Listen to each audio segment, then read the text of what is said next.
Sa gipalawman nga investigasyon sa Davao City Police, nasubay nga sa duha ka Managlahing hotel sa Buhangin Davao City, nag-istar ang 7 ka mga suspect nga nalambigit sa robbery hold-up sa usa ka jewelry shop sulod sa mall niadtong Abril 11 sa udto ning tuiga. Dili taga Davao City ang mga suspect. Nasayran sab nga naghimo og laing senaryo ang mga suspect niadtong Tungora aron malipat ang mga pulis. Sumala sa Davao City Police, human nahimo sa mga suspect ang pagpanuli sa jewelry shop sulod sa mall na nanawag sa kapulisan pinaagi sa Central 911 nga dunay gi-hold up ng gasoline station sa Buhangin Davao nga area niadtong higayuna. Hinungdan nga girespondihan kini sa mga pulis apan nasayran nga dili day kini tinuod. Estratehiya day kini sa mga responsable aron ma-divert ang atensyon sa mga pulis aron dili sila magukod sa ilang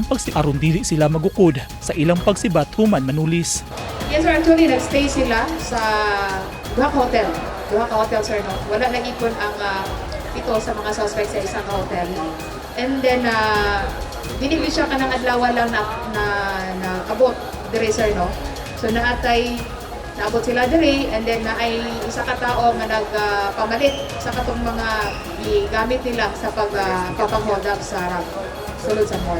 Lig-on ang nakuhang ebidensya sa Davao City Police aron mailhan ang mga tulisan. Hasta ang 3 ka motorsiklo ug usa ka kotse nga ilang getaway vehicle. Gunit na sa kapulisan ang kopya sa CCTV nga nakatabang sa ilang investigasyon. Karong simanaha pasakahan og kaso ang mga responsable.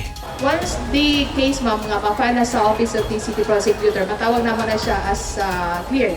Cleared ma'am kay wala gawas man pa ang suspect and napan ang kaso. Diha na tamingon nga solve once nga madakpan na nato ang suspect and naa sa korte ang kaso. Apil sa ginasubay sa kapulisan nga posibleng dunay nag-finance sa ilaha. Ingon man kung organisado ba sila nga grupo. Padayon ang ikasa nga intensified manhunt operation batok sa mga suspect. Nakig-alayo na sad ang Davao City Police sa ubang police regional offices aron masikop dayon ang mga responsable. Eugene Hinutan, Newsline Philippines. Stay safe.